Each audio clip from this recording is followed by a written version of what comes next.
right, you're watching News 9 and this is the editor's take, and here we're going to take a solid line and a solid understanding, try and drill down every little word which came out in that joint statement which was released jointly by US and India. Early this morning India time, late last night US time.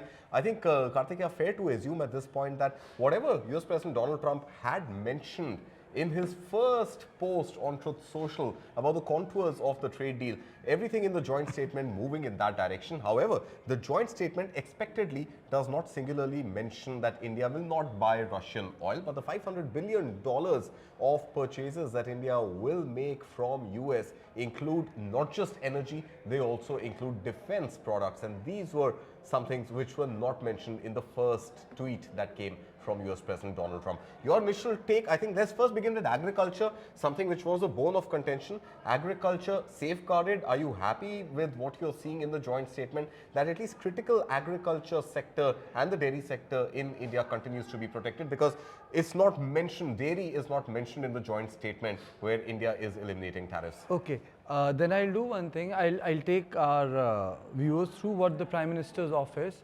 has actually put out, the government of India. They are saying that ragi, amaranth, makkah, chawal, all the millets which we know. The mainstay of India's agriculture. The mainstay of India's agriculture has been protected. So what they have done is they have taken out 13, I would say, X ads, and they have put it out. The second is on the vegetables and the fruit market. They have argued that basic fruits have been protected, which includes bananas, mangoes and apples. Right. Even in the vegetables, I'm very surprised that their presentation has been very meticulous.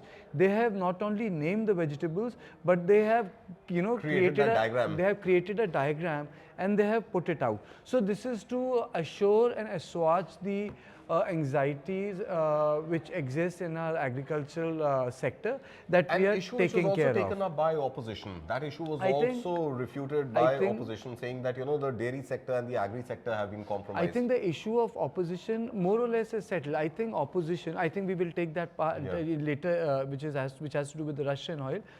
Basically, opposition was primarily concerned about vegetable, horticulture, agriculture and milk. Now, in the milk sector, and before I close in my reply, the government says that Bharatiya Dugh Padartho ko pura sangrakshan. So, in that section, they are saying cream, yogurt, buttermilk, ghee, paneer, butter oil, cheese, mozzarella, and they have actually described cheese in 3 categories. They said these are protected.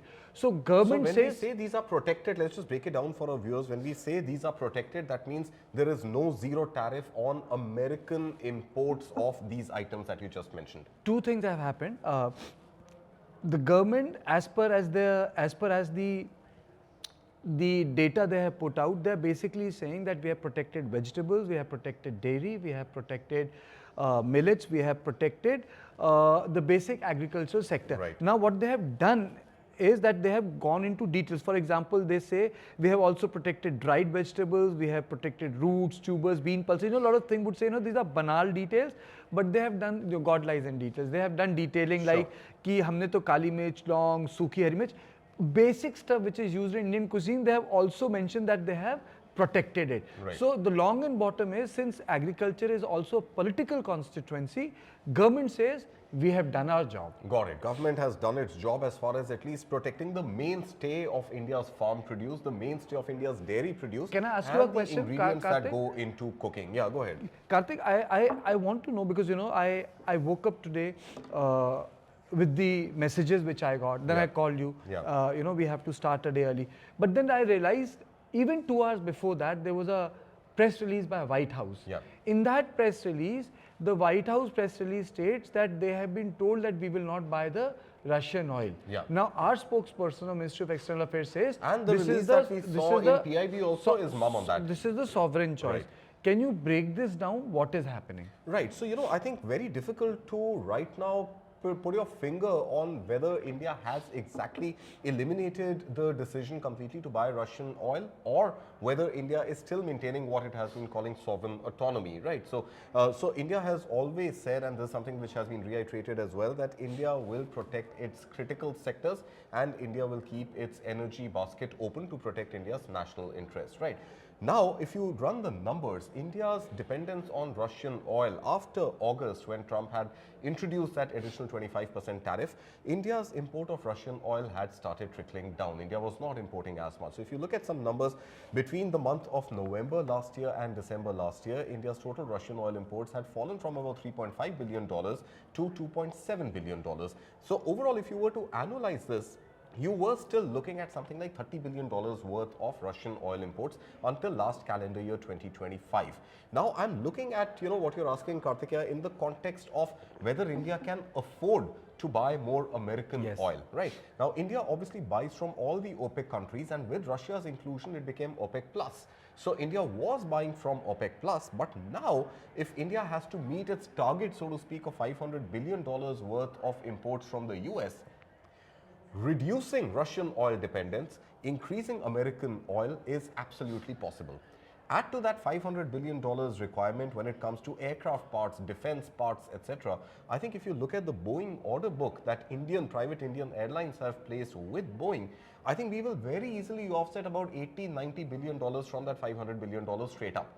So overall, India can financially, if you look at the current account deficit estimates, India can afford to balance its energy needs between Russia and America. Remember, Russia also stopped giving us those deep discounts. It reduced to about $2.50 per barrel, and India imports those barrels in millions. So at the end of the day, I think whether or not India in its own strategic interest will cut off all oil trade with Russia or not, because remember, it's also that 25% secondary tariff still hangs as a sword on India.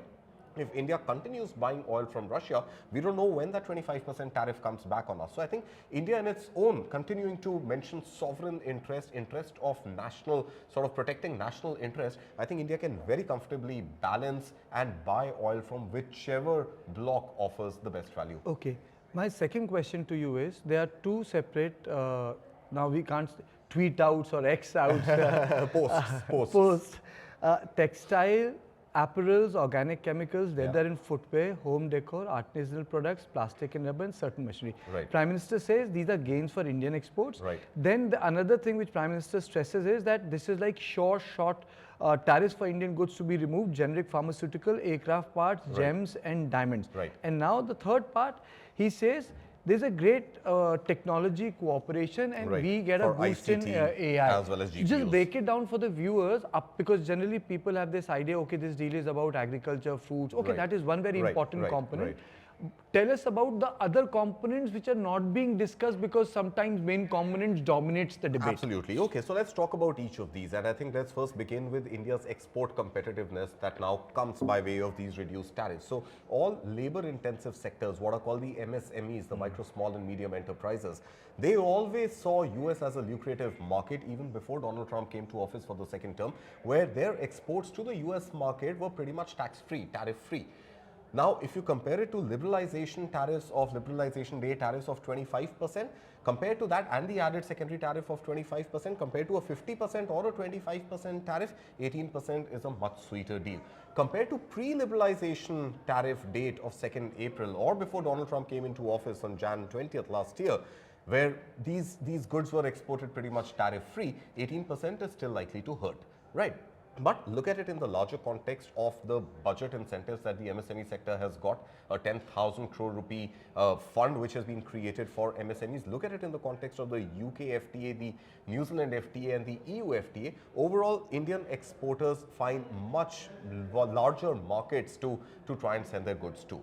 Now, with this 18%, one can fairly also discount 6%, and I'll give you the rationale for that, because the Indian rupee vis-a-vis the dollar has depreciated 6% in the last calendar year, which means for every dollar worth of goods being exported to the US, Indian exporters will get about 6 rupees more.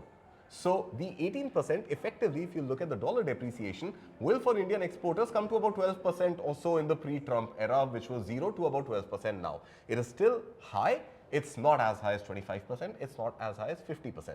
To the other point which you raised about artificial intelligence and sort of all the ICT imports that India is expected to make from the US, as well as the GPUs, the the processors which go into data centers, that is a key wish list for the US for India to buy from the United States. This is going to be a big thumbs up for companies like Nvidia, big US companies, technology companies, which are going to be central to India's AI story. Okay, when I was going through the details, I personally feel that, there are two things about this deal. One is the business aspect of it, but another aspect is equally important, and that is the India-US relationship. And though we have arrived at the deal, my assessment is it will take some time for the confidence to be restored between the United States of America and India. Why do you say that, Kartikeya? Because it seems that with this reduction from 50% to 18% and with a lot of elements which were critical to India now covered as part of protection in the joint statement, why do you think it's going to take longer for the bonhomie to reflect again? See, the reason why the bonhomie will not be immediate is because, one, we have struck a deal, but what Donald Trump has done is he has broken the confidence. You can have a deal because you understand the necessity or the practicality.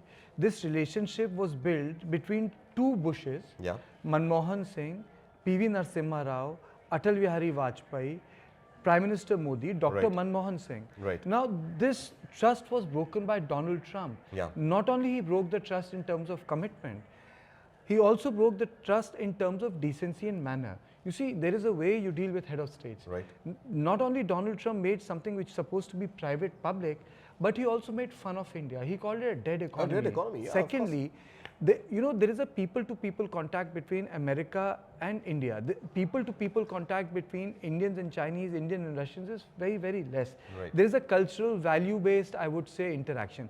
That has been shattered by Donald Trump, which has also some lacing of racism, and the sort of harsh right-wing politics that has come to occupy center stage in America, which is MAGA politics. At the end of it, I would say that India had done a hard bargain, good bargain, by going, taking the other route where we have maintained our decency through silence and dignity of relationship.